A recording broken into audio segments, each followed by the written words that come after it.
ഞാൻ ദൈവത്തിന് സ്തോത്രം ചെയ്യുന്നു. നമ്മുടെ ജീവിതത്തിൽ ദൈവം ചെയ്യുന്ന ഓരോ നന്മകളെ ഓർത്ത് ഞാൻ ദൈവത്തിന് സ്തോത്രം ചെയ്യുന്നു. കഴിഞ്ഞ ദിവസങ്ങളിൽ നമ്മുടെ പൊന്നമാൻഡി അബുദാബിയുടെ പ്രദേശത്തായിരുന്നു. കർത്താവിൻ്റെ വലിയ കരുതലും കൃപയൊക്കെ കൊണ്ട് തിരിച്ച് ദൈവം അത്ഭുതകരമായി തിരിച്ചു കൊണ്ടുവന്നു. യാത്രയിലൊക്കെ തിരുകൃപ കൂടിയിരുന്നു, ദൈവം നടത്തി. നമ്മൾ പിന്നെയും അന്യോന്യം ഓർത്ത് പ്രാർത്ഥിക്കുക. നമ്മുടെ ഈ ബൈബിൾ സ്റ്റഡി ഇന്ന് ആർക്കെങ്കിലും ഓർമ്മയുണ്ടോ എത്രാമത്തെ ചാപ്റ്ററാണ് നമ്മൾ പഠിക്കുന്നതെന്ന്? പാസ്റ്ററെ, ചോദ്യങ്ങൾ ചോദിക്കരുത്. ഓക്കെ, അവിടെ ചില ശബ്ദങ്ങൾ വന്നു. ഓക്കെ, ജിൻസി സിസ്റ്ററെ, വെരി ഗുഡ്. ഓക്കെ, ഇനി അത് എല്ലാവരും കേട്ടെന്ന് വിശ്വസിക്കുന്നു അല്ലേ? നമ്മൾ 8ാമത്തെ ചാപ്റ്റർ. ഓക്കെ, വളരെ ഒത്തിരി ആഴമേറിയ ഭാഗങ്ങൾ, ജിൻസിസ്റ്റെ മ്യൂട്ടാക്കിക്കോ, ആഴമേറിയ ഭാഗങ്ങൾ ഇതിനകത്ത് ഉള്ളൊരു ഭാഗമാണ് 8ാമത്തെ. ഞാൻ അതിനെ 8ാം അധ്യായത്തിന് ഇങ്ങനെ ടൈറ്റിൽ കൊടുക്കുവാൻ താല്പര്യപ്പെടുന്നു: റിവൈവൽ ത്രൂ ഗോഡ്സ് വേർഡ്.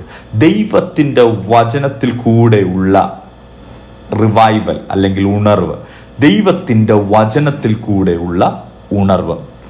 നമുക്കറിയാം, അനേക ഉണർവുകൾ നമ്മൾ പഠിച്ചിട്ടുണ്ട്. പക്ഷേ തിരുവചനത്തിൽ കൂടെയുള്ള ഉണർവുകൾ അന്നും ഇന്നും നിലനിൽക്കുന്നതാണ്. അപ്പം നമ്മൾ വാസ്തവമായിട്ടും തിരുവചനം യഥാർത്ഥമായി പഠിച്ചാൽ അവിടെ ദൈവത്തിൻ്റെ ഉണർവുകൾ കാണുവാൻ, ദൈവത്തിൻ്റെ പ്രവൃത്തികൾ കാണുവാൻ ഇടയായി തീരുമെന്ന് നമുക്ക് വചനത്തിൽ കൂടെ മനസ്സിലാക്കാൻ കഴിയും.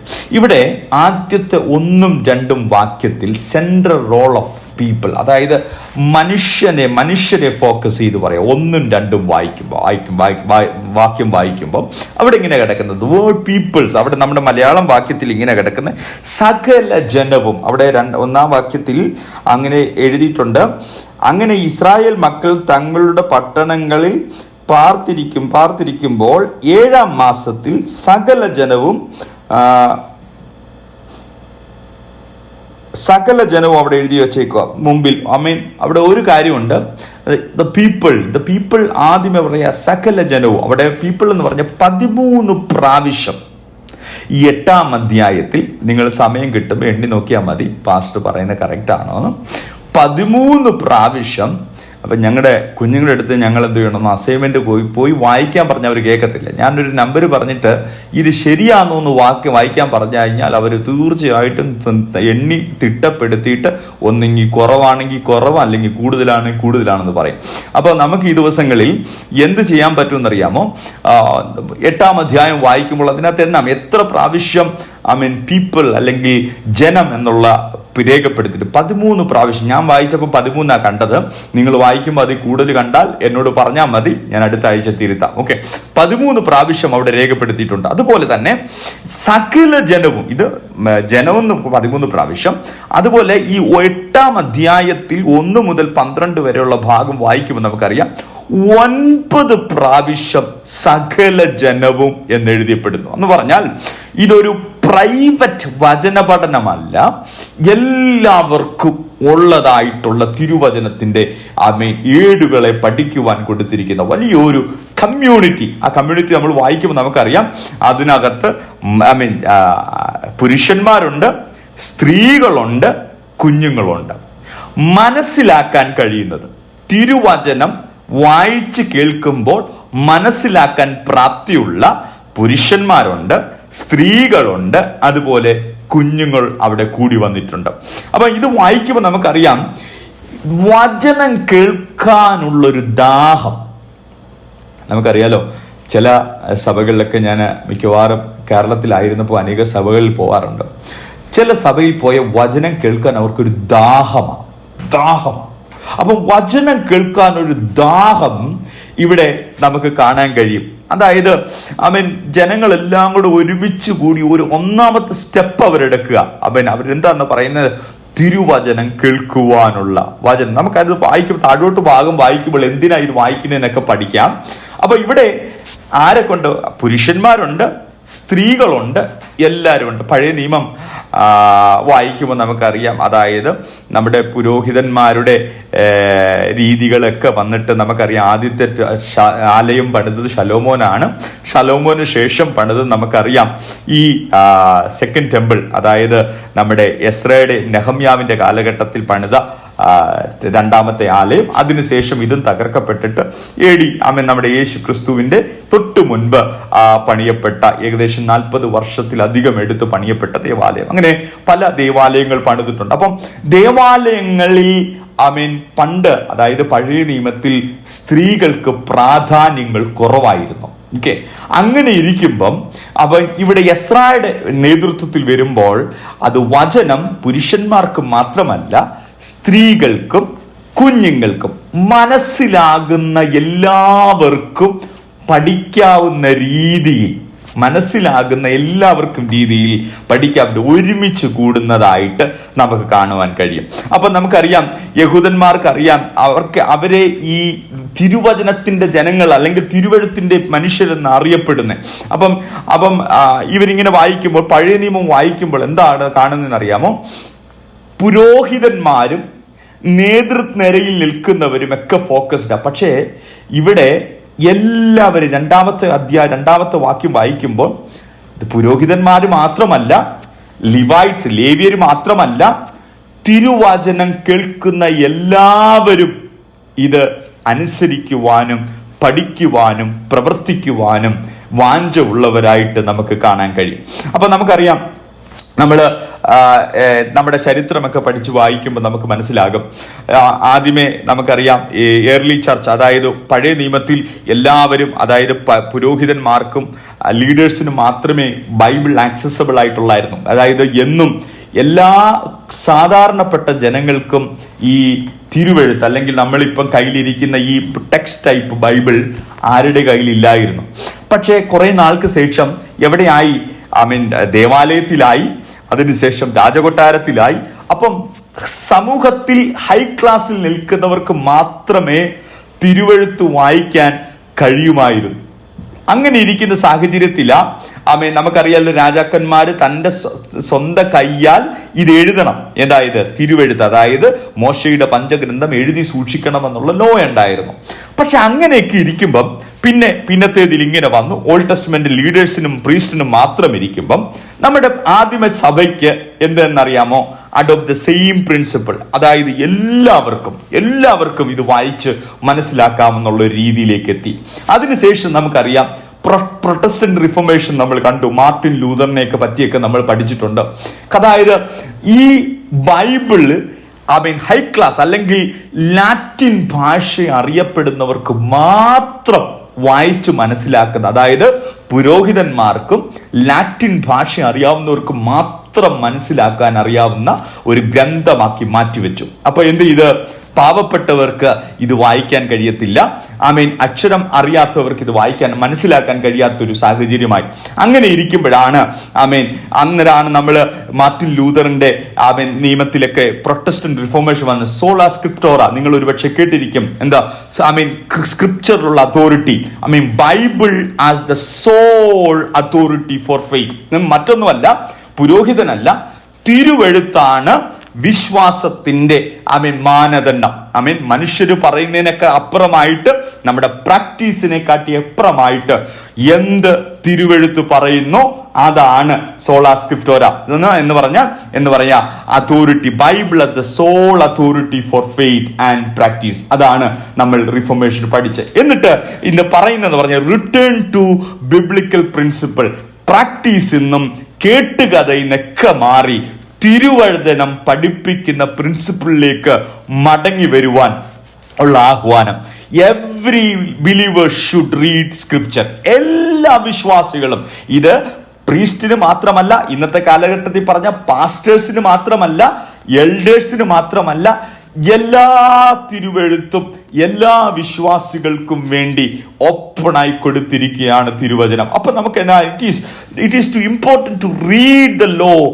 തിരുവെഴുത്ത് വായിക്കുക, ആരാധന പങ്കിടുക എന്നുള്ളത് വളരെ പ്രാധാന്യമായി തീരുന്ന ഒരു ഘടകമാണ്. സോ നമ്മൾ 1 മുതൽ 2 വരെ വായിക്കുമ്പോൾ നമുക്ക് ഇങ്ങനെ കാണാൻ കഴിയും. ജനം ഒരുമിച്ച് ആരാധിക്കണം, ജനം വചനം കേൾക്കണം, ജനം വിടുതൽ പ്രാപിക്കണം. 2ാമത്തെ വാക്യം വായിക്കുമ്പോൾ നമുക്ക് മനസ്സിലാക്കാൻ കഴിയും, പുരുഷന്മാരും സ്ത്രീകളും കേട്ട് ഗ്രഹിപ്പാൻ പ്രാപ്തിയുള്ള എല്ലാവരുമായ സഭയുടെ മുൻപാകെ ന്യായപ്രമാണം കൊണ്ടുവന്നു, നിവർത്തി വെച്ച് നമുക്ക് കാണാൻ കഴിയും. അത് കഴിഞ്ഞിട്ട് താഴോട്ട് വരുമ്പോൾ 3-ാം 4-ാം വാക്യം 3 മുതൽ 6 വരെ വാക്യം വായിക്കുമ്പോൾ ഇങ്ങനെയാണ് വർഷിപ്പ് സർവീസ് പാറ്റേൺ. ഇത് എങ്ങനെയാ നമ്മുടെ ആരാധന രീതി എന്നുള്ളത് യെസ്ര അല്ലെങ്കിൽ 3 മുതൽ 6 വരെയുള്ള ഭാഗം വായിക്കുമ്പോൾ നമുക്ക് മനസ്സിലാക്കാൻ കഴിയും. ഞാൻ ആരോട് ഒന്ന് ചോദിക്കുക, ആർക്കെങ്കിലും ഒരാൾക്ക് 3-ാം വാക്യം ഒന്ന് വായിക്കാൻ പറ്റും? ആമേൻ. വേഴ്സ് നമ്പർ 3, 8-ാം അധ്യായത്തിന്റെ 3-ാമത്തെ വാക്യം. ആർക്കെങ്കിലും ബൈക്ക് ഓപ്പൺ ആക്കി ഒന്ന് വായിച്ചാട്ടെ. He read it aloud from day. Yeah. He read it aloud from daybreak till noon as he faced the square before the water gate in the presence of the men, women, and others who could understand. And all the people listened attentively to the book of the law. മതി, thank you. Okay, അവിടെ കാണാൻ കഴിയും നമുക്ക് gathering of the people. 3-ാം വാക്യത്തിൽ അങ്ങനെ എഴുതിയിട്ടുണ്ട്, ജനത്തിന്റെ കൂടി വരവ് എന്ന് പറഞ്ഞാൽ തിരുവചനം വായിക്കുമ്പോൾ ഇതൊരു പർട്ടിക്കുലർ പീപ്പിളിനല്ല, ഒരു വ്യക്തികൾക്കല്ല, ഇതെല്ലാ സദസ്സിനും എല്ലാ ജനങ്ങൾക്കും ഒരുപോലെയാണെന്ന് 3-ാമത്തെ വാക്യം വായിക്കുമ്പോൾ നമുക്ക് മനസ്സിലാക്കും. ആമേൻ. അവിടെ ഇങ്ങനെ എഴുതിയേക്കുന്നത്, ആമേൻ, രാവിലെ തുടങ്ങി ഉച്ചവരെ. ഒന്ന് ശ്രദ്ധിച്ചോ, റീഡിങ് ഓഫ് ദ ലോ. നമുക്കറിയാം പഴയ നിയമത്തിൽ സ്ക്രിപ്ചർ എന്ന് പറയുന്നത് 5 പുസ്തകം, അതായത് നമ്മൾ തോറയെന്ന് വിളിക്കുന്ന 5 പുസ്തകം, അല്ലെങ്കിൽ നമ്മൾ വേറെ ഭാഷ പറയും പെന്ററ്റുക്ക് എന്ന് പറയും, അല്ലെങ്കിൽ പഞ്ചഗ്രന്ഥം എന്ന് പറയുന്ന 5 പുസ്തകം. ഇത് എന്തെന്നറിയാമോ? രാവിലെ തുടങ്ങി ഉച്ച വരെ വായിക്കുകയാണ്. രാവിലെ തുടങ്ങി ഉച്ച, റീഡിങ് ദ ലോ.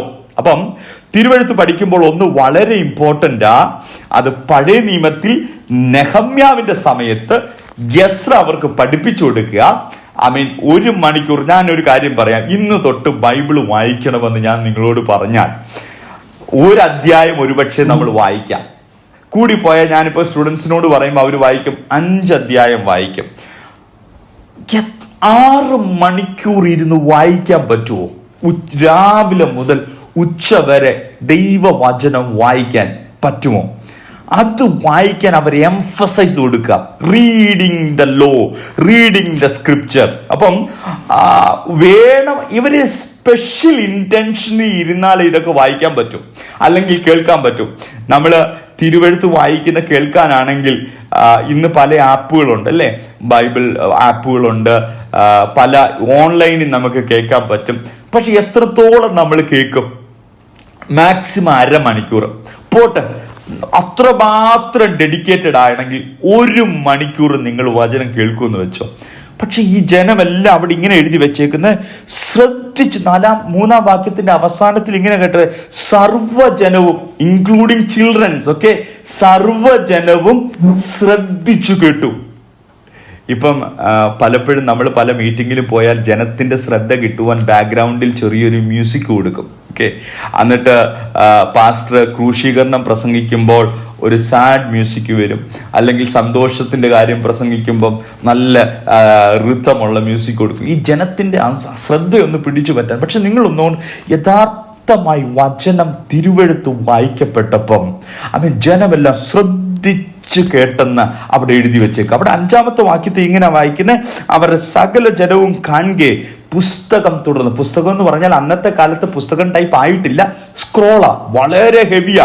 ഞാൻ പലപ്പോഴും കുഞ്ഞുങ്ങളെ പഠിപ്പിക്കുമ്പോൾ ഇങ്ങനെ പറയാറുണ്ട്, ഒരു യെരമ്യാവിന്റെ പ്രവചനത്തിന്റെ ഒരു സ്ക്രിപ്ചർ അല്ലെങ്കിൽ ഒരു പുസ്തകം 19 സ്ക്രോളാ. 19 സ്ക്രോളിനകത്ത് ഒരെണ്ണം ഏകദേശം 24 അടി നീളമുള്ള 19 സ്ക്രോൾ. അപ്പൊ 24 എന്ന് പറഞ്ഞാൽ ഞാൻ എൻ്റെ ഒരു ഹൈറ്റ് പറയാം. ഓക്കെ, ഒരു ശരാശരി ഒരു മനുഷ്യന്റെ ഹൈറ്റ് 6 അടി. ഓക്കെ, 6 അടി 12. അതുപോലെ 4 മനുഷ്യരുടെ ഹൈറ്റ്. ഓക്കെ, 4 മനുഷ്യരുടെ ഹൈറ്റ് വെച്ചിട്ട് ഏകദേശം 24 അടി നീളം. അങ്ങനെ എത്ര സ്ക്രോൾ ആണെന്നറിയാമോ? ഒറ്റ പുസ്തകം 19 ചുരുള ഒറ്റ പുസ്തകം. അപ്പൊ ഇന്നത്തെ കാലത്ത് നമ്മൾ ഈ 66 പുസ്തകം നമ്മുടെ കയ്യിൽ കൊണ്ടു കിടക്കുക. നമുക്ക് ഒരുപക്ഷെ ചിലപ്പോൾ അറിയാൻ പറ്റും, ചില ചെറിയ ബൈബിളുണ്ട് പോക്കറ്റിൽ വെക്കുന്ന ഈ 66 പുസ്തകം. പക്ഷെ അതൊക്കെ എത്ര സിമ്പിൾ ആയിട്ടാണ് നമുക്ക് കൊണ്ടു കിടക്കുന്നത്. ഇവിടെ പുസ്തകം ചുരുൾ ആര് തുറന്നെന്നറിയാമോ? യെസ്ര. 5-ാമത്തെ വാക്യത്തിൽ യെസ്ര ചുരുൾ തുറന്നു. അതിന്റെ 6-ാമത്തെ വാക്യം ഒന്ന് വായിക്കാമോ? 6-ാമത്തെ വാക്യം.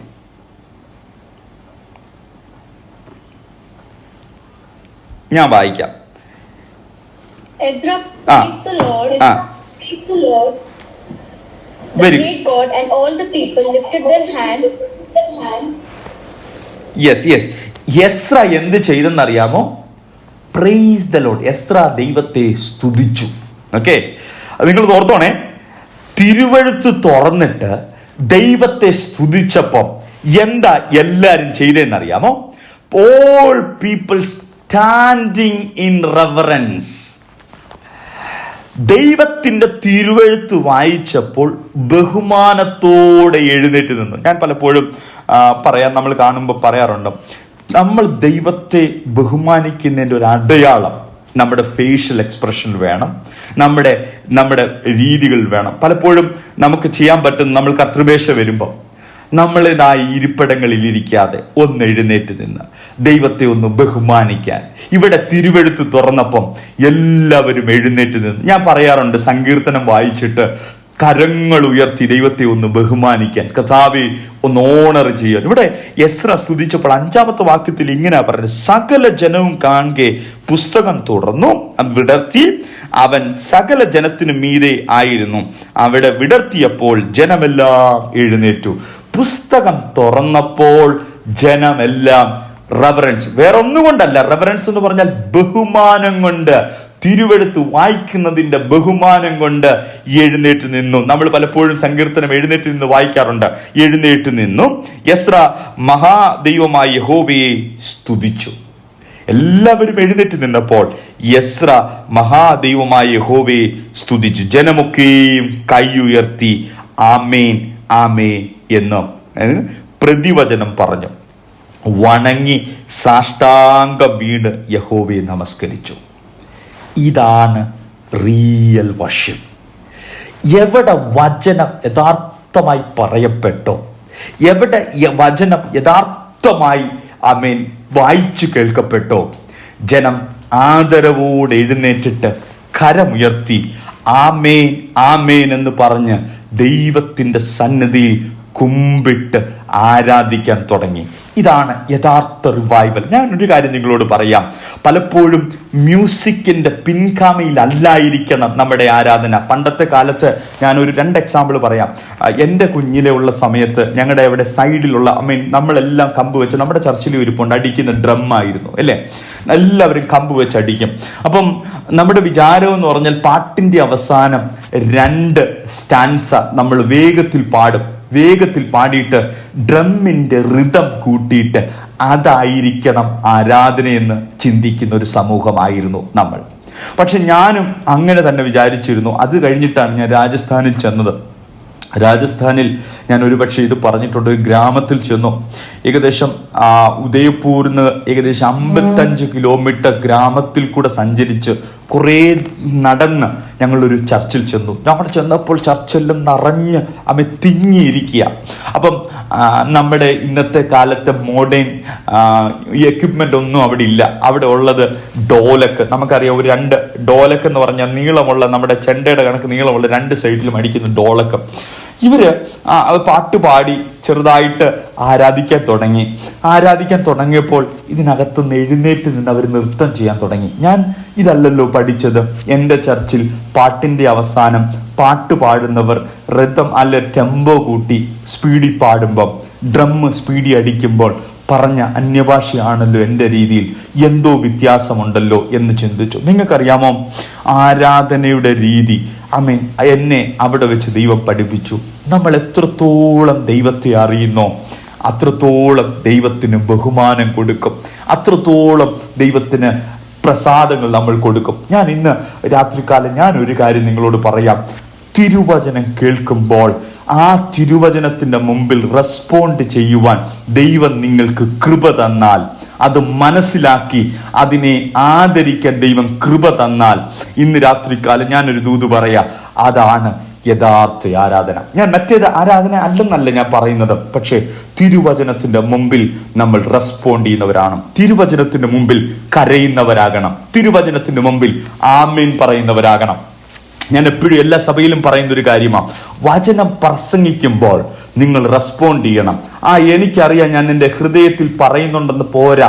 എന്താ ഈ നെഹമ്യാവ് അല്ലെങ്കിൽ എസ്ര വായിച്ചപ്പോൾ അവർക്ക് ഹൃദയത്തിൽ പറഞ്ഞാൽ പോരായിരുന്നോ? നോ, അവരെല്ലാം എഴുന്നേറ്റ് നിന്ന് കരങ്ങൾ ഉയർത്തി ആമേൻ ആമേൻ എന്ന് പറഞ്ഞ് അതിനെ റെസ്പോണ്ട് ചെയ്യുവാനിടയായി തീർന്നു. ഇന്ന് രാത്രികാലം ഞാൻ എഴുതുന്നത് പറയാം, വചനം കേൾക്കുമ്പോൾ അത് റിവൈവലായി മാറണം. വചനം കേൾക്കുമ്പോൾ അത് നമ്മുടെ സഭയ്ക്ക് വിടുതലായി മാറണം, നമ്മുടെ ദേശത്തിന് വിടുതലാവണം, എനിക്ക് വിടുതലായി മാറണം. ഇന്നത്തെ ദിവസത്തിന്റെ വചനത്തിന്റെ മുമ്പിൽ നമ്മൾ മറുതലിക്കാതെ അതിനെ അനുസരിക്കുന്നവരായി തീരണമെന്ന് ദൈവത്തിന്റെ ആത്മാവിൽ ഞാനൊന്ന് വിളിച്ചു പറയട്ടെ. അത് കഴിഞ്ഞിട്ട് 7ാമത്തെ വാക്യത്തിലോട് പറയുമ്പം, ജനം താന്താന്റെ നിലയിൽ തന്നെ നിന്നിരിക്കുന്ന യോശുവ, അങ്ങനെ ഒരു ഗ്രൂപ്പും ആൾക്കാരുടെ പേര് പറഞ്ഞിട്ട് അവസാനം ഇങ്ങനെ പറയാം, ജനത്തിന് ന്യായപ്രമാണത്തെ പൊരുൾ തിരിച്ചു കൊടുത്തു. ശ്രദ്ധിച്ചോണേ, ജനത്തിന് ന്യായപ്രമാണത്തെ പൊരുൾ തിരിച്ചു കൊടുത്തു. ഞാൻ പലപ്പോഴും ഞാൻ ഒരു വട്ടം ഒരു സഭയിൽ പറഞ്ഞതാ, എല്ലാ തിരുവെഴുത്തും നമുക്ക് വായിച്ചാൽ മനസ്സിലാകണമെന്നില്ല. ചില തിരുവെഴുത്ത് വായിക്കണമെങ്കിൽ നമുക്ക് മനസ്സിലാകും. ഞങ്ങളത് ഇന്റർപ്രിട്ടേഷൻ ക്ലാസ്സിൽ ഇങ്ങനെ പഠിപ്പിക്കും, ABC ഇന്റർപ്രിട്ടേഷൻ. സാധാരണ നമ്മൾ ABC ഇന്റർപ്രിട്ടേഷൻ എന്ന് പറഞ്ഞാൽ ഇങ്ങനെ A ഫോർ ആപ്പിൾ എടുത്ത് നമ്മൾ പെട്ടെന്ന് പോയി കഴുകി നമുക്ക് കഴിക്കാം, അത് ആർക്കും കഴിക്കാൻ പറ്റും. പക്ഷെ ബനാനയാണെങ്കിൽ ബനാനയാണെങ്കിൽ നമ്മൾ എന്ത് ചെയ്യും, ചെറുതായിട്ടൊന്ന് പീൽ ചെയ്തിട്ടേ കഴിക്കാൻ പറ്റും, ആരും തൊലിയോടെ കഴിക്കത്തില്ല അല്ലേ, ചെറിയ എഫേർട്ട് നമ്മൾ കൊടുക്കണം. അതുപോലെ കോക്കനട്ട്, നമ്മൾ തേങ്ങ, മലയാളികൾക്ക് ഏറ്റവും അറിയാൻ പറ്റുന്ന കോക്കനട്ട്, തേങ്ങ ആരെങ്കിലും പല്ലുകൊണ്ട് നേരെ കടിക്കുവോ? കടിച്ച വിവരം അറിയും അല്ലേ. നമ്മൾ എന്ത് ചെയ്യും, തേങ്ങ പൊതിച്ചിട്ട് ടൂളുകൾ ഉപയോഗിച്ച് പൊളിച്ചിട്ട് അതിന്റെ ഷെല്ല് പൊളിക്കാൻ വേണ്ടിയിട്ട് നമ്മൾ എന്ത് ചെയ്യും, വെട്ടുകത്തിയോ വാക്കത്തിയോ ഒക്കെ ഉപയോഗിച്ച് നമ്മൾ അതിനെ പൊളിച്ചെടുക്കും. അല്ലെങ്കിൽ എന്ത് ചെയ്യും, പാടാം. സോ ഓരോ പാസേജ് പഠിക്കാനും ഓരോ രീതിയാ. ഒരിക്കലും ചിന്തിക്കരുത് 66 പുസ്തകവും എനിക്ക് ഒരുമിച്ച് ഒരുപോലെ പഠിക്കാൻ ഇല്ല. ചിലത് നമുക്ക് വായിച്ചാൽ മനസ്സിലാകും. യോഹന്നാന്റെ സുവിശേഷം 2-ാം അധ്യായം, കാനാവിലെ കല്യാണം, ആർക്ക് വായിച്ചാലും മനസ്സിലാകുന്നതാ. അല്ലെങ്കിൽ ധൂർത്തപുത്രൻ, ലൂക്കോസിന്റെ സുവിശേഷം അല്ലേ, ധൂർത്തപുത്രൻ, അത് വായിച്ചാൽ എല്ലാവർക്കും മനസ്സിലാകുന്നതാ. യോഹന്നാന്റെ സുവിശേഷം 4-ാം അധ്യായം, ശമരിയക്കാരത്തി സ്ത്രീയെ നമുക്ക് വായിച്ചാൽ മനസ്സിലാകുന്നത്. എന്നാൽ യെശയ്യാപ്രവചനം ചില ഭാഗങ്ങൾ വായിച്ചാൽ നമുക്ക് ഒന്നും മനസ്സിലാകുന്ന, അന്ന് വൽഗിതത്താൽ ശൂരവൽഗിതത്താൽ, നമ്മളൊക്കെ ഇതൊക്കെ എങ്ങനെ മനസ്സിലാക്കും? ഇതിനാ ഓരോത്തിന്റെ രീതിയിൽ വായിക്കണം. ഇതിനാ ഇന്റർപ്രിട്ടേഷന്റെ ആവശ്യം. ചിലകൾ നമുക്ക് നേരിട്ട് വായിച്ചാൽ മനസ്സിലാക്കും, ചിലർക്ക് നമുക്ക് മനസ്സിലാക്കി തരണം. നമുക്കറിയാലോ, ഷണ്ണൻ രഥത്തിലിരുന്ന് വായിച്ചപ്പോൾ ഇത് മനസ്സിലാക്കി തരാൻ ആരുമില്ലെന്ന് പറഞ്ഞിട്ട് നമുക്കറിയാം, പ്രവാചകൻ അവനെ എക്സ്പ്ലെയിൻ ചെയ്തു കൊടുക്കുക, അല്ലെങ്കിൽ ഫിലിപ്പോസ് എക്സ്പ്ലെയിൻ ചെയ്തു കൊടുക്കുക.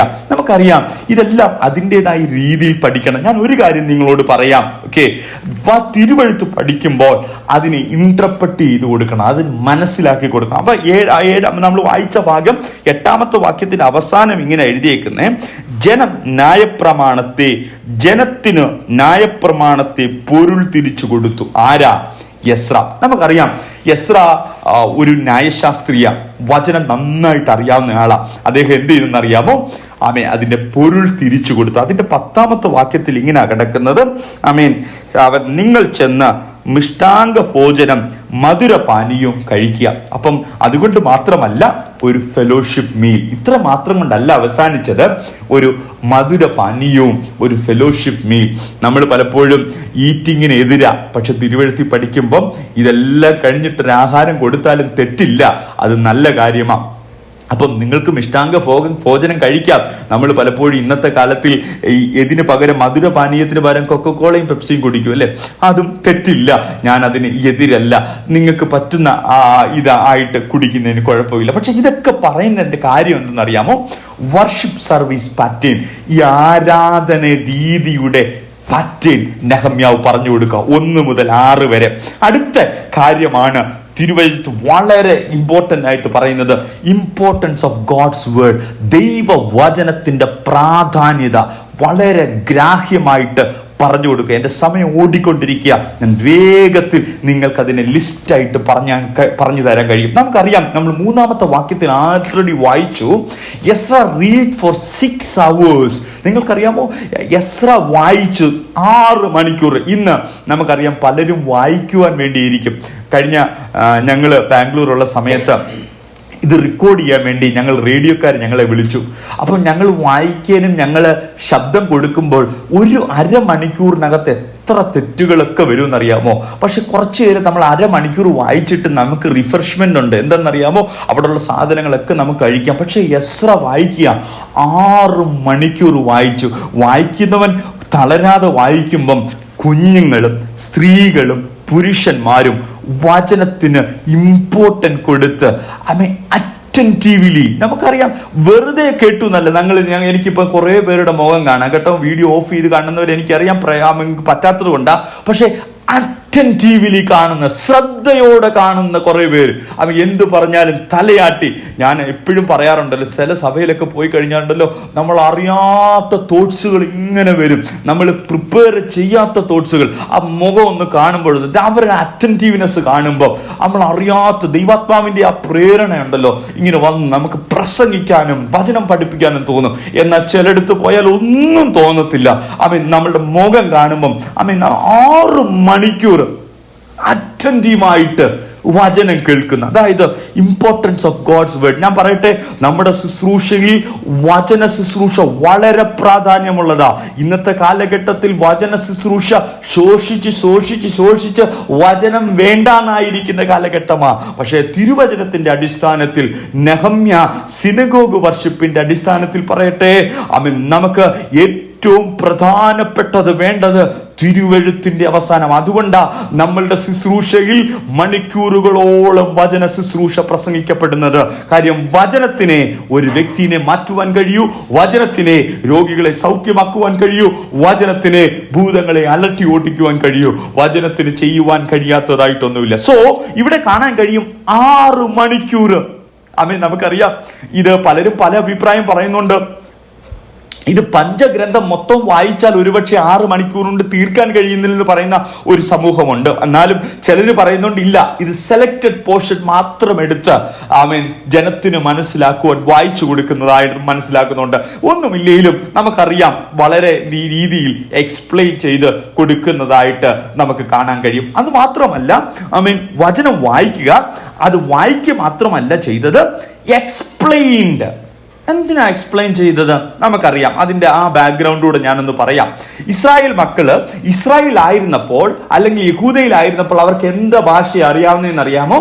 എബ്രായ ഭാഷ. ആർക്കെങ്കിലും എബ്രായ ഭാഷ അറിയാമോ? ഈ കൂട്ടത്തിൽ നമ്മുടെ പല വീട്ടുപേരുകളെല്ലാം എബ്രായ ഭാഷയാ. നമ്മുടെ സഭയുടെ പേരെന്താണെന്നറിയാമോ? എബ്രായ ഭാഷയാ. നമ്മുടെ ഹെബ്രോൻ എബ്രായ ഭാഷയാ, എൽഷദായ് എബ്രായ ഭാഷയാ, എലീം എബ്രായ ഭാഷ. അങ്ങനെ നമ്മൾ വിളിക്കുന്ന എലോഹീം, എല്ലാ ദൈവത്തിന്റെ പേര് വിളിക്കുന്നതെല്ലാം എബ്രായ ഭാഷയാ. അപ്പം ഈ യഹൂദ ജനം ഏത് ഭാഷയാണ് സംസാരിച്ചുകൊണ്ടിരുന്നതെന്ന് അറിയാമോ? എബ്രായ ഭാഷ. അപ്പം ഈ യഹൂദ ജനം എങ്ങോട്ട് പോയെന്നറിയാമോ? എത്രാമത്തെ BC-യിൽ? 586 BC-യിൽ ദേവാലയം തകർക്കപ്പെട്ട് ഇവരെങ്ങോട്ട് പോയി? എക്സൈലിൽ പോയി, പ്രവാസത്തിലേക്ക് പോയി. എവിടെ? ബാബിലോണിൽ പോയി. ബാബിലോണിൽ പോയി 1-ാമത്തെ തലമുറ കഴിഞ്ഞു, 2-ാമത്തെ തലമുറ ആയപ്പോഴത്തേന് എന്ത് സംഭവിച്ചെന്നറിയാമോ? ഭാഷ മറന്നുപോയി. ഉദാഹരണത്തിന് നമ്മുടെ വത്സ്യാന്റിയോട് ഒരു ഉദാഹരണം എടുക്കാം. വത്സ്യാന്റി ഒരു കാലഘട്ടം കഴിച്ചു. ഇപ്പം മക്കൾക്ക് മലയാളം പറഞ്ഞാൽ മനസ്സിലാകും. പക്ഷേ ഇവൻ നെക്സ്റ്റ് ജനറേഷൻ, അവരുടെ അടുത്ത ജനറേഷൻ, അവർക്ക് ഈ മലയാളം ഒരുപക്ഷെ മനസ്സിലായില്ലെന്ന് വരാം. അല്ലേ? നമ്മുടെ ഓരോ കുടുംബങ്ങൾ അല്ലെ, മലയാളം ഓരോരുത്തരെയും മനസ്സിലായില്ലെന്ന് വരാം. കാര്യം അവർ സംസാരിക്കുന്നത്, ഇടപെടുന്നത്, ഫ്രണ്ട്സ്, കാര്യങ്ങളെല്ലാം ഹിന്ദി ആയതുകൊണ്ട് മലയാളം മറന്നുപോകും. അപ്പൊ എന്ത് ചെയ്ത്? മലയാളം ബൈബിൾ വായിച്ചാൽ മനസ്സിലാവോ? ഇല്ല, അവർക്ക് ഹിന്ദി ട്രാൻസ്ലേഷൻ വേണം. സോ സ്ക്രിപ്ചർ ഏത് ഭാഷയിലായിരുന്നെന്നറിയാമോ? എബ്രായ ഭാഷയിലായിരുന്നു. പക്ഷേ ആ ജനം അവിടെ താമസിച്ച് ഒരു തലമുറ കഴിഞ്ഞ്, 2 തലമുറ കഴിഞ്ഞ്, 3-ാമത്തെ തലമുറയൊക്കെ ആയപ്പോൾ എബ്രായ ഭാഷ അവർ മറന്നുപോയി. അപ്പൊ ഏത് ഭാഷയാ അവര് പഠിച്ചു വരുന്നറിയാമോ? അരാമിക് ഭാഷ. സോ നമുക്കറിയാം, ഇവിടെ എസ്രായുടെ ലേഖനം, എസ്രായുടെ പുസ്തകം വായിക്കുമ്പോൾ നമുക്കറിയാം ഈ എസ്രായുടെ കുറച്ചു ഭാഗം എബ്രായ ഭാഷയിലല്ല എഴുതിയത്, അരാമിക് ഭാഷയിൽ. ഞങ്ങൾ ഈ ട്രാൻസ്ലേഷൻ ചെയ്യുമ്പം സെയിം എബ്രായ ഭാഷ പോലൊക്കെ തിരിക്കുമെങ്കിലും അത് ഒരുപോലെ അല്ല, ഡിഫറെന്റ്. അരാമിക് ഭാഷയിലാണ് എഴുതിയത്. സോ എസ്രാ ശാസ്ത്രിക്ക് ഏത് ഭാഷ അറിയാം? എബ്രായ ഭാഷ അറിയാം, അരാമിക് ഭാഷ അറിയാം. അപ്പൊ യശാസ്ത്രാസ്ത്രി എന്ത് ചെയ്തു? ഈ അരാമിക് അല്ലെങ്കിൽ എബ്രായ ഭാഷ വായിച്ചിട്ട് ഈ ജനത്തിന് അരാമിക് ഭാഷയിൽ എക്സ്പ്ലെയിൻ ചെയ്തു. ഈ ട്രാൻസ്ലേഷനൊക്കെ വളരെ പാടുള്ള കാര്യമാണ്. ഓക്കെ, ഞാൻ ഒരു ഉദാഹരണം ഇന്ന് ഓർക്കുന്നുണ്ട്. ഒരു ബുക്ക് തമിഴ്നാട്ടിലെ ഒരു ദൈവദാസന് ട്രാൻസ്ലേറ്റ് ചെയ്യാൻ കൊടുത്തു. ആ ട്രാൻസ്ലേറ്റ് ചെയ്യുന്ന, അതായത് ഫോറിൻകാരൻ ഒരാൾ എഴുതിയ ബുക്കാണ്. അപ്പൊ ആ ബുക്കിന് ഇങ്ങനെ എഴുതിയിട്ടുണ്ട്, ഹോട്ട് ഡോഗ്, നിങ്ങൾ വിശക്കുമ്പം ഹോട്ട് ഡോഗ് കഴിക്കാൻ എഴുതിയിട്ടുണ്ട്. ഈ പാവപ്പെട്ട തമിഴ്നാട്ട് പാസ്റ്ററിന് ഈ ഹോട്ട് ഡോഗ് എന്തുവാന്ന് അറിയത്തില്ല. ഓക്കെ, അദ്ദേഹത്തിന് അറിയാവുന്ന എന്താ? ഹോട്ടും അറിയാം, ഡോഗും അറിയാം. ഓക്കെ, സോ ഇദ്ദേഹം ട്രാൻസ്ലേറ്റ് ചെയ്യുക. ഓക്കെ, വിശക്കുമ്പം നിങ്ങൾ ചൂട് ഉള്ള ഡോഗ് അല്ലെ, ഗരം കുത്ത കഴിക്കണം. ഓക്കെ, നിങ്ങൾ ശ്രദ്ധിച്ചോണേ, കോണ്ടെക്സ്റ്റ് അറിയാതെ, അല്ലെങ്കിൽ ചൂടുള്ള പട്ടി കഴിക്കണമെന്ന്, അല്ലെങ്കിൽ ചൂടുള്ള നായ കഴിക്കണമെന്ന്, അപ്പൊ കോണ്ടെക്സ്റ്റ് അറിയാതെ ട്രാൻസ്ലേറ്റ് ചെയ്താൽ ഇതൊക്കെ സംഭവിക്കും. അതായത് നമ്മൾ എന്താ ട്രാൻസ്ലേറ്റ് ചെയ്യുന്നതിന് എന്തറിയണം? തിരുവെഴുത്ത്. കാര്യം ചിലർ നല്ലോണം ഈ ലാംഗ്വേജ് അറിയാവുന്നവരായിരിക്കും, പക്ഷേ ട്രാൻസ്ലേറ്റ് ചെയ്യാൻ പറ്റത്തില്ല. കാര്യം ബൈബിളിന്റെ കോണ്ടെക്സ്റ്റ് അറിയാത്തത് കൊണ്ട്. സോ എന്താ ചെയ്യേണ്ടതെന്ന് അറിയാമോ? ഇവിടെ അരാമിക് നന്നായിട്ട്, അല്ലെങ്കിൽ അരാമിക്കും ഹീബ്രുവും നന്നായിട്ട് അറിയുന്ന എസ്രാ ശാസ്ത്രി അവർക്ക് പഠിപ്പിച്ചു കൊടുക്കാനിടയായി. എന്താ അവർ വായിച്ചത് അവർക്ക് എക്സ്പ്ലെയിൻ ചെയ്തു കൊടുത്തു. അപ്പൊ മനസ്സിലായി അവർക്ക് എന്താ മനസ്സിലാകേണ്ടത്. സോ അവരെന്തായിരുന്നു, അവര് അങ്ങനെ ഓരോന്ന് പഠിച്ച് അവരെ മനസ്സിലാക്കി കൊടുത്തു. മനസ്സിലാക്കി കൊടുക്കുമ്പോൾ വചനം അവരുടെ ഉള്ളിലോട്ട് കയറി. ശ്രദ്ധിച്ചോണേ, വചനം ഉള്ളിലോട്ട് കയറിയാൽ ആ ഉണർവ് നിലനിൽക്കുന്ന ഉണർവാ. മ്യൂസിക്കിന്റെ താളം പറ്റിയ ഉണർവ് അത് നിലനിൽക്കത്തില്ല, താളത്തിനുള്ള ഉണർവ് നിലനിൽക്കത്തില്ല, വചനത്തിന്റെ അടിസ്ഥാനത്തിലുള്ള ഉണർവ് അത് നിലനിൽക്കും, അത് നാളെയും നിലനിൽക്കുന്നതാ. സോ എന്ത് സംഭവിച്ചു? അത് സാധാരണക്കാര ജനങ്ങൾ മാത്രമല്ല, ലേവ്യക്കാരൻ, Levites, help the people to understand. Nehemiah മാത്രമല്ല, എസ്രാ മാത്രമല്ല, ലേവികൾ മനുഷ്യരെ മനസ്സിലാക്കുവാൻ അവർക്ക് പഠിപ്പിച്ചു കൊടുക്കുക. അവരെ പഠിപ്പിച്ചു. Clarity needed. അവർക്ക് എവിടൊക്കെ ക്ലാരിറ്റി വേണ്ടുന്നോ അവിടെ എല്ലാം അവർക്ക് പഠിപ്പിച്ചു. 7ാമത്തെ വാക്യത്തിൽ നമ്മൾ വായിച്ചത്, അവിടെ എല്ലാം പഠിപ്പിച്ചു കൊടുക്കാനിടയായി. സോ എന്ത് സംഭവിച്ചു? ഒറ്റ ഹീബ്രു ലാംഗ്വേജ്. നമുക്കറിയാം പഴയ നിയമത്തിൽ ഹോട്ടി എഴുതിയേക്കുന്നത് ഹീബ്രു ലാംഗ്വേജിലാണ്. പക്ഷേ അവരുടേതായ കൾച്ചറിനെ ബ്രിഡ്ജ് ചെയ്തു. ഞാൻ നേരത്തെ പറഞ്ഞല്ലോ, ഹോട്ട് ഡോഗ് അറിയാതെ ട്രാൻസ്ലേറ്റ് ചെയ്താൽ തെറ്റായി പോകും. അതുപോലെ നമ്മുടെ തിരുവെഴുത്ത് എഴുതിയത് ഏത് സമയത്താണെന്ന് പറഞ്ഞാൽ അത്രയും ഗ്യാപ്പ്, ഒരു വലിയ ഗ്യാപ്പ് ഉണ്ട്. ഞാൻ ഒരു ഉദാഹരണം പറയാം. എൻ്റെ കുഞ്ഞുനാളിൽ ഒക്കെ പൊളിയാന്ന് പറഞ്ഞൊരു വാക്ക്, അത് കേട്ടാൽ ഞാൻ പറയും, അയ്യോ അത് പൊളിയാ, അത് കൊള്ളത്തില്ല. പക്ഷെ ഇന്നത്തെ കാലത്ത് യൂത്തിനോട് പോയി സംസാരിച്ച് എന്തെങ്കിലും ചോദിച്ചാൽ അത് പൊളിയാന്ന് പറയും. കാരണം എന്തെന്നറിയാമോ? ലാംഗ്വേജിന്റെ ഒരു 19 വർഷം കൊണ്ട് തന്നെ ലാംഗ്വേജിന് വരുന്ന മാറ്റങ്ങൾ. ഇന്ന് ഞാൻ പറയട്ടെ, നമ്മൾ പലപ്പോഴും പഠിക്കുമ്പം ഒരു കാര്യം നമ്മുടെ മനസ്സിലിരിക്കണം, ഇത് നമുക്ക് എഴുതിയതല്ല, ആ കോണ്ടെക്സ്റ്റിൽ എഴുതിയതാ, ആ കൾച്ചറിൽ എഴുതിയതാ. അതുകൊണ്ട് ചില നമ്മുടെ സഭയിലൊക്കെ ചില കാര്യങ്ങളൊക്കെ ഇതെല്ലാവരും ഇല്ലല്ലോ, അതുകൊണ്ട് എല്ലാവരും ഉണ്ടെങ്കിൽ ഇത് പറയാൻ പറ്റും. ചില കാര്യങ്ങളൊക്കെ ബാക്ക്ഗ്രൗണ്ട് അറിയാതെ ചിലർ വചനം എടുക്കും, പറയും. ഒന്നാമത്തെ കാര്യം പറയുന്നത് സ്ത്രീ സഭയിൽ മിണ്ടാതിരിക്കട്ടെ. ഓക്കെ, അതെന്ന് പറയാം, തിരുവചനത്തിൽ അത് കിടക്കുന്നല്ലോ, സ്ത്രീ സഭയിൽ മിണ്ടാതിരിക്കട്ടെ. പിന്നെ എന്തുകൊണ്ടാണ് സ്ത്രീ മിണ്ടുന്നത്? അപ്പം അവരോട് ചോദിക്കുമ്പോൾ അവർക്ക് ഈ ഒരു പ്രശ്നമില്ല. സ്ത്രീ പ്രാർത്ഥിക്കുന്നതിന് കുഴപ്പമില്ല, സ്ത്രീ പ്രവചിക്കുന്നതിന് കുഴപ്പമില്ല, സ്ത്രീ സഭയിൽ മിണ്ടരുത്. അപ്പം സ്ത്രീ മിണ്ടാതെ എങ്ങനെ പ്രാർത്ഥിക്കാൻ പറ്റും? മിണ്ടാതെ എങ്ങനെ പ്രവചിക്കാൻ പറ്റും? എവിടുന്നെങ്കിലുമൊക്കെ ഒരു വാക്യം കോണ്ടെക്സ്റ്റ് ഇല്ലാതെ എടുത്തോണ്ട് വന്നിട്ട് അതുപോലെ അങ്ങ് അപ്ലൈ ചെയ്യും. സോ എന്തു വേണം നമ്മൾ മനസ്സിലാക്കാൻ? തിരുവെഴുത്ത് ഒരു പശ്ചാത്തലത്തിൽ എഴുതിയതാ. ഞാൻ ഉദാഹരണത്തിൽ ബൈബിൾ കോളേജിൽ, ഇന്ത്യ ബൈബിൾ കോളേജ് ആൻഡ് സെമിനാരിയിൽ അവിടുത്തെ റൂളാ only speak in English. നിങ്ങൾ എന്ത് സംസാരിക്കരുത്? മലയാളം നിങ്ങളുടെ വെർണാക്കുലർ സംസാരിക്കരുത്, അവിടുത്തെ നിയമം. ഓക്കെ, സോ ആ നിയമം കൊണ്ട് എനിക്ക് സഭയെ പറഞ്ഞാൽ അത് ശരിയാണോ? നോ. അത് ആ കോളേജിന്റെ സിറ്റുവേഷനിൽ കുഞ്ഞുങ്ങൾ പഠിക്കാൻ വേണ്ടിയുള്ള നിയമമാ, മറ്റൊരു ഭാഷ അവിടെ സംസാരിക്കരുത്, വേറൊരു ഗ്രൂപ്പീസ് അവിടെ കൂടരുത്, ഒരു ഭാഷയിൽ സംസാരിക്കണം. സോ അതുകൊണ്ടുവന്ന് ഞാൻ ചർച്ചിന്റെ ബാക്ക്ഗ്രൗണ്ടിൽ പറഞ്ഞ നിങ്ങൾ എല്ലാവരും ഇംഗ്ലീഷ് സംസാരിക്കണം എന്ന് പറഞ്ഞാൽ അത് പ്രായോഗികമല്ല. സോ എന്ത് ചെയ്യണം? നമ്മൾ എന്താ പറയുന്നതിന് അതിന്റെ കോണ്ടെക്സ്റ്റ് അറിഞ്ഞു വേണം നമ്മൾ സംസാരിക്കാൻ. ഞാൻ വേറൊരു ഉദാഹരണം പറയാം. എന്റെ ദൈവത്താൽ ഞാൻ മതിൽ ചാടിക്കടക്കാം, അല്ലെങ്കിൽ പറയാം എന്നെ ശക്തനാക്കുന്നവൻ മുഖാന്തരം ഞാൻ സകലത്തിലും മതിയായവൻ. ഓക്കെ, കുഞ്ഞുങ്ങളോടൊക്കെ ചോദിച്ചാൽ മതി, എക്സാം എഴുതാൻ കുഞ്ഞുങ്ങളോടൊക്കെ ചോദിച്ചാൽ മതി. എക്സാം എഴുതുന്നതിന് മുമ്പ് നിങ്ങൾ പേന എടുത്തിട്ട് പ്രാർത്ഥിക്കും, എന്നെ ശക്തനാക്കുന്നവൻ മുഖാന്തരം ഞാൻ സകലത്തിനും മതിയാകൻ. പക്ഷെ ഇതിന് ഒരു പിന്നാമ്പുറം ഉണ്ട്. പലപ്പോഴും ഈ ബൈബിൾ കോളേജ് സ്പോർട്സ് ഒക്കെ വരുമല്ലോ, അപ്പം ബാറ്റും പിടിച്ച് ക്രിക്കറ്റ് കളിക്കാൻ ക്രീസിൽ നിൽക്കുമ്പം ആമേൻ കുഞ്ഞുങ്ങൾ പ്രാർത്ഥിക്കും, എന്നെ ശക്തനാക്കുന്നവൻ മുഖാന്തരം ഞാൻ സകലത്തിനും മതിയാകൻ. അന്ന് ബൈക്ക് അങ്ങോട്ട് എടുത്ത് ഓൺ ആക്കിയിട്ട് പ്രാർത്ഥിക്കുക, എന്നെ ശക്തനാക്കുന്നവൻ മുഖാന്തരം സകലത്തിന് ഞാൻ 100-ൽ പോയാലും ഞാൻ മതിയായവൻ എന്നൊക്കെ പറയും. പക്ഷെ ഇതിന്റെ പിന്നിൽ ഒരു ബാക്ക്ഗ്രൗണ്ട് ഉണ്ട്. ഈ പൗലോസ് പറയുന്നതിന്റെ കോണ്ടെക്സ്റ്റ് ഉണ്ട്. എന്തിനാ അത് പറയുന്നത്? എനിക്ക് ദുഃഖത്തിലും പ്രയാസത്തിലും ഒക്കെ എനിക്ക് സർവൈവ് ചെയ്യാൻ പറ്റും, എന്നെ ശക്തനാക്കുന്നവൻ മുഖാന്തരം ഇതിലൊക്കെ ജീവിക്കാൻ എനിക്ക് ബലം തരുമെന്നുള്ള ആ കോണ്ടെക്സ്റ്റിൽ പറഞ്ഞിട്ട് നമ്മൾ ആ കോണ്ടെക്സ്റ്റ് ഒന്നും എടുക്കത്തില്ല. കോണ്ടെക്സ്റ്റ് ഇല്ലാതെ വന്നിട്ട് പറയും, എന്നെ ശക്തനാക്കുന്നവൻ മുഖാന്തരം ഞാൻ സകലത്തിലും മതിയായവൻ. എന്നിട്ട് വന്ന് പറയും, സഭയിൽ എഴുന്നേറ്റ് പറയും, സ്ത്രീ സഭയിൽ മിണ്ടാതിരിക്കട്ടെ. എന്തിനാ പൗലോസ് അവിടെ പറഞ്ഞത്? ആരോടാ അത് പറഞ്ഞത്? എങ്ങനാ പറഞ്ഞത്? ഒന്നും അറിയാതെ ഒരു വാക്യം എടുത്ത് വേണ്ടാത്തടത്തൊക്കെ കൊണ്ടങ്ങിടും. എസ്പെഷ്യലി നമ്മളുടെ ആ പഠനം മാറ്റിവെക്കണം. 6 മണിക്കൂർ പഠിക്കേണ്ട വല്ല കാര്യമുണ്ടോ നെഹമ്യാവിന്? ഒരു ഭാഗം വെട്ടിയെടുത്തങ്ങ് പറഞ്ഞാൽ പോരെ? നോ, അങ്ങനെയല്ല തിരുവചനം പഠിക്കേണ്ടത്. കണ്ടിന്യൂസ്. എന്തിനാ നമ്മൾ ഓരോ ബുക്കായിട്ട് പഠിക്കുന്നത്? എന്താ ഒരു ഭാഗം എടുത്ത് വാക്യം എടുത്ത് പഠിച്ചപ്പോ? നോ, ഇതിന്റെ അന്തസത്ത മനസ്സിലാക്കണമെങ്കിൽ എപ്പോഴും തിയോളജിക്കൽ ബൈബിൾ പഠിക്കുമ്പോൾ ഒരു ഓർത്തോണേ, ഒറ്റ ഇരിപ്പിൽ നിന്ന് ഒരു ബുക്ക് പഠിക്കാൻ പറ്റുമെങ്കിൽ അതിന്റെ അർത്ഥം മനസ്സിലാവും. ഇല്ലെങ്കിൽ എന്ത് പറ്റൂന്നറിയാമോ? ഇതുപോലൊക്കെ നിങ്ങൾ എഴുന്നേറ്റ് ഓരോ സ്ഥലങ്ങളിൽ പറയും. അതുകൊണ്ട് ഇതിന്റെ പശ്ചാത്തലം മനസ്സിലാക്കിയിട്ട് വേണം നമ്മൾ ഇതെല്ലാം പഠിക്കാൻ. സോ നമ്മൾ പഠിക്കേണ്ട താഴോട്ട് വരട്ടെ. ഇങ്ങനെ വായിക്കുമ്പോൾ നമുക്കറിയാം ഇത് അത്ര എളുപ്പമുള്ള കാര്യമൊന്നുമല്ല, അല്ലെ? എബ്രായ ഭാഷയിലേക്ക് ട്രാൻസ്ലേറ്റ്, അരാമിക് ഭാഷയിലേക്ക് ട്രാൻസ്ലേറ്റ് ചെയ്ത് കൊടുക്കുക അത്ര എളുപ്പമൊന്നുമല്ല. പിന്നെ നമുക്കറിയാം LXX, നിങ്ങൾ ഒരുപക്ഷെ കേട്ട് കാണും, സെപ്റ്റുവജന്റ്. 70 സ്കോളേഴ്സ് ഇരുന്ന് ഈ എബ്രായ ഇത് ഗ്രീക്കിലേക്ക് ട്രാൻസ്ലേറ്റ് ചെയ്തൊക്കെ നമുക്കത് പിന്നെ വരുന്നത്. ഓക്കെ, അപ്പം അതിനെ സെപ്റ്റുവജന്റ് എന്ന് പറയാം. അത് പിന്നെതുള്ളത് അതൊക്കെ നമ്മൾ ഒരു ബൈബിൾ കോളേജ് സ്റ്റുഡൻസിന്റെ പശ്ചാത്തലം അല്ലാത്തതുകൊണ്ട് ഇതെല്ലാം പഠിക്കേണ്ട കാര്യങ്ങളൊന്നുമില്ല. സോ നമ്മൾ വായിക്കാം. Word of God is important. തിരുവചനം വളരെ പ്രാധാന്യമുള്ളതാ. വചനത്തിൽ പണിയുന്ന സഭ പാറമേൽ പണിതതുപോലെ നിലനിൽക്കും. അവർ ഓളങ്ങളിൽ തട്ടിപ്പോകത്തില്ല.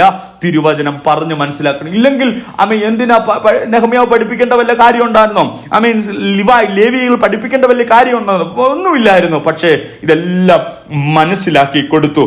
Revival comes through the word of God. ഉണർവ് തിരുവെഴുത്തിൽ കൂടെ വരുന്നത്. അത് 8 മുതലുള്ള ഭാഗം റെസ്പോണ്ട്. നിങ്ങൾ വായിച്ചോ. വചനം യഥാർത്ഥമായി പഠിപ്പിക്കുമ്പോൾ ദൈവത്തിന്റെ പ്രവൃത്തി വെളിപ്പെടും. അതിന്റെ 9-ാമത്തെ വാക്യം തൊട്ട് 12-ാമത്തെ വാക്യം വരെ വായിക്കുമ്പോൾ നമുക്കറിയാം, വചനം യഥാർത്ഥമായി പഠിപ്പിക്കുമ്പോൾ അവിടെ ദൈവത്തിന്റെ പ്രവൃത്തി വെളിപ്പെടും. നമുക്ക് അതിന്റെ 9-ാമത്തെ വാക്യത്തിന്റെ അവസാനം, അല്ലെങ്കിൽ അവസാന ഭാഗം ഇങ്ങനെ, കേട്ടപ്പോൾ ജനം കരഞ്ഞുപോയിരുന്നു. കരഞ്ഞുപോയിരുന്നു. ശ്രോതം, വചനം കേട്ടപ്പോൾ അവർക്ക് എന്ത് സംഭവിച്ചു? ജനം കരഞ്ഞു. ശ്രദ്ധിച്ചോണേ. വചനം കേൾക്കുമ്പോൾ നിന്റെ കണ്ണ് നിറയണം. തെറ്റ് കേൾക്കുമ്പോൾ അയ്യോ എന്നിൽ കുറവ് സംഭവിച്ചു, മയമില്ലാത്ത പാല് കുടിക്കും, അല്ലെങ്കിൽ കണ്ണാടിയാകുന്ന വചനത്തിലേക്ക് നിന്റെ മുഖം ഒന്ന് നോക്കുമ്പോൾ അയ്യോ ഞാൻ കുറവുള്ളവനെന്ന് മനസ്സിലാക്കുമ്പോൾ തന്നെത്താൻ താഴ്ത്തി ഏൽപ്പിച്ചു കൊടുക്കുന്നതായിരിക്കണം തിരുവചനം. അല്ലാതെ വചനം കേൾക്കുമ്പോൾ ഞാൻ ഇന്നയാളാ, അയ്യോ ഞാൻ കേമന എന്ന് പറയുന്നതല്ല. വചനത്തിന്റെ മുമ്പിൽ വിറയ്ക്കുന്നവനായിരിക്കണം തിരുവചനം. അവിടെ വായിക്കുമ്പോൾ നമുക്ക് ഒത്തിരി കാര്യങ്ങൾ കഴിക്കാം. People wept in repentance at God's word. ദൈവത്തിന്റെ വചനത്തിന്റെ മുമ്പിൽ കണ്ണുനീരോടെ കരയാൻ ജനം തുനിഞ്ഞു. കണ്ണുനീരോടെ കരയാൻ. ഞാൻ പല സഭകളിൽ പോയി ശുശ്രൂഷിക്കുമ്പോൾ വിഷയത്തിന്റെ തീവ്രതയിൽ കൂടെ വരുമ്പോൾ വചനം അവരോട് പറയുമ്പോൾ അറിയാതെ കണ്ണു നിറഞ്ഞൊഴുകും. അവർക്ക് സാഡ് മ്യൂസിക് വേണ്ട കരയാൻ. അവർക്ക് പിന്നാമ്പുറം ഒന്നും വേണ്ട. നമ്മൾ പലപ്പോഴും ഈ ബൈബിൾ കോളേജിലൊക്കെ കളിക്കും, സ്കിറ്റ് ഉണ്ടാക്കും. അപ്പൊ കരയേണ്ട ഭാഗം വരുമ്പോൾ എന്ത് ചെയ്യുന്ന പറയും, കയ്യിൽ കുറച്ച് വിക്സ് വെച്ചേക്കും. വിക്സ് വെച്ച് കയ്യിലൊന്ന് വെറുതെ കണ്ണങ്ങ് തുറക്കും. പിന്നെ തുരുതുരാന്ന് കണ്ണുനീര് വരും, അടയാൻ പറ്റത്തില്ല. സോ ഭയങ്കര കരച്ചിലായിരിക്കും. ഇതിന് ബാഹ്യമായ ഒരു പ്രകടനവും പ്രദർശനവും വേണ്ട. വചനം യഥാർത്ഥമായി പ്രസംഗിക്കപ്പെട്ടാൽ, കുത്തുകൊണ്ടാൽ കണ്ണ് നിറഞ്ഞൊഴുകും. നമ്മുടെ കണ്ണ് നിറയുന്നില്ലെങ്കിൽ ഓർത്തോ, എവിടെയൊക്കെയോ കോട്ടം സംഭവിച്ചിട്ടു. വചനം കേൾക്കുമ്പോൾ കണ്ണ് നിറഞ്ഞു. മാത്രമല്ല, leaders encourage them to rejoice. എപ്പോഴും കരയണ്ട, നിങ്ങൾ എന്ത് ചെയ്യണം, സന്തോഷിക്കണം, ആത്മാവിൽ സന്തോഷിക്കണം. ലീഡേഴ്സ് എന്ത് ചെയ്ത്, നിങ്ങൾ കരയ മാത്രമല്ല, ഇത് വിശുദ്ധ ദിവസമായിട്ട് എന്ത് ചെയ്യണം, നിങ്ങൾ സന്തോഷിക്കണം. It was a feast of feast of trumpet ആയതുകൊണ്ട് നിങ്ങൾ സന്തോഷിക്കാൻ പറഞ്ഞു. അപ്പൊ എന്താ ഇതിനകത്ത് കേൾക്കാൻ പറ്റുന്നത്, ഗോഡ്സ് വേർഡ് നമ്മളെ എന്ത് ചെയ്യുന്നു, അതിന് സന്തോഷവും നമുക്ക് പ്രത്യാശയും കൊണ്ടുവരും. ദൈവത്തിന്റെ വചനം നമ്മൾ എപ്പോഴും കണ്ണുനീര് മാത്രമല്ല, മറിച്ച് സന്തോഷവും പ്രത്യാശയും കൊണ്ടുവരും. ഇന്ന് ഈ രാത്രി കാലം തിരുവചനം കേൾക്കുമ്പോൾ അത് നമ്മളോട് ഇടപെടുന്നതായിരിക്കണം. തിരുവചനം കേൾക്കുമ്പോൾ നമ്മളോട് നമ്മുടെ ഉള്ളിൽ സന്തോഷവും പ്രത്യാശയും. പ്രതീക്ഷയില്ലാത്ത സാഹചര്യങ്ങളിലും വചനത്തിൽ നീ ഇരുന്നാൽ വചനം നിന്നെ പണിയുന്ന സമയങ്ങളായി തീരും. നമ്മുടെ സമയം നമ്മളെ വിട്ട് ഓടിപ്പോവുകയാണല്ലോ. അത് കഴിഞ്ഞിട്ട് 13 തൊട്ട് 18 വായിക്കുമ്പോൾ ഫീസ്റ്റ് ഓഫ് ടാബർനാക്കിൾ റിസ്റ്റോർഡ്. നമുക്ക് വായിക്കാം.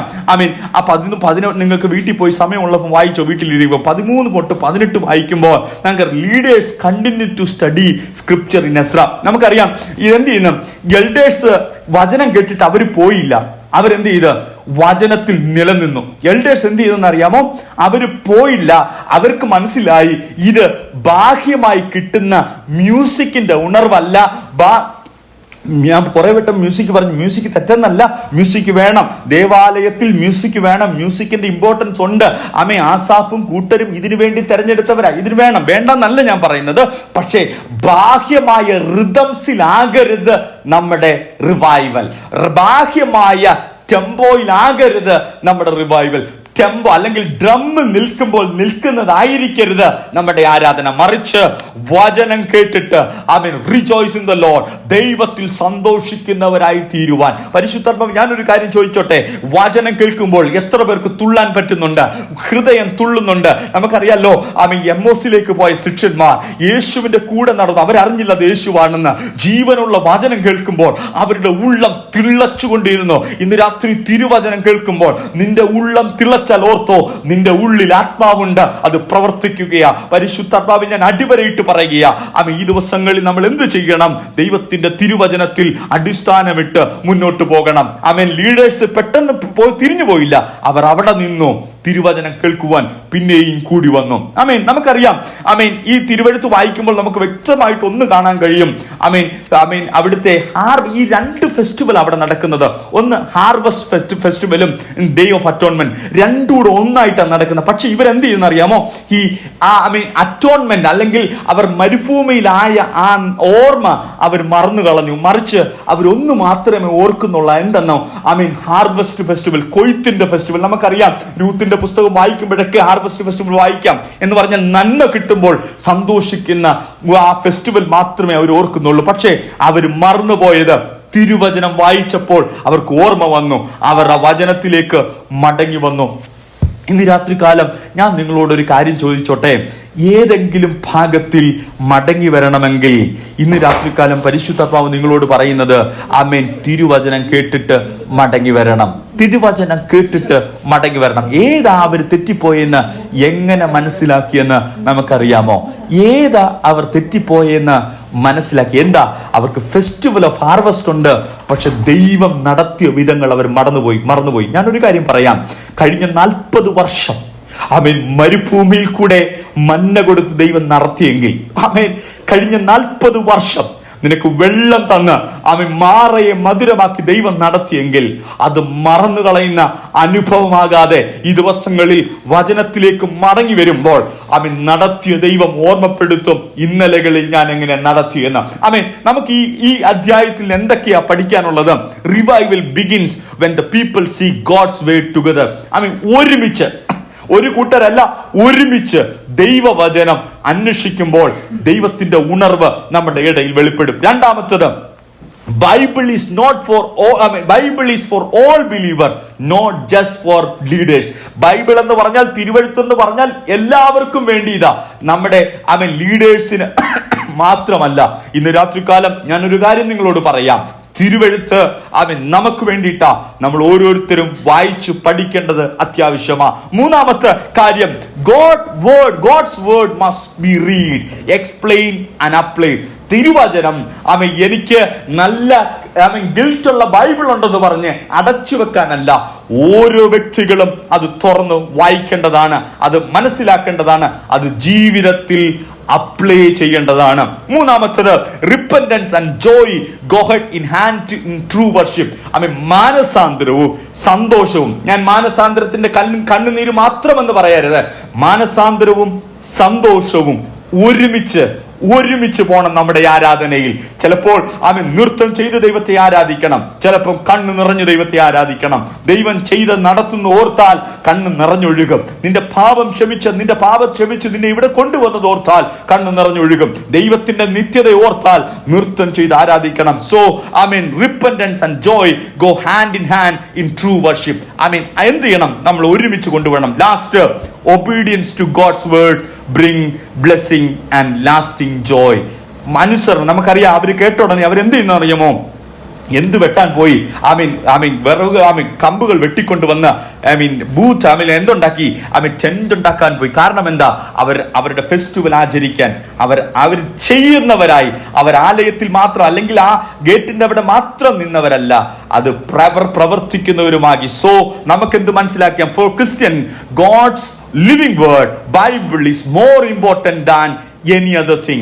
നമ്മുടെ മറ്റുള്ള എല്ലാത്തിനെക്കാട്ടിയും വലുത് 8-ാം അധ്യായം വായിക്കുമ്പോൾ തിരുവെഴുത്താണ്. തിരുവെഴുത്ത് ഒരു മനുഷ്യനോട് സംസാരിക്കുന്നതാണ്.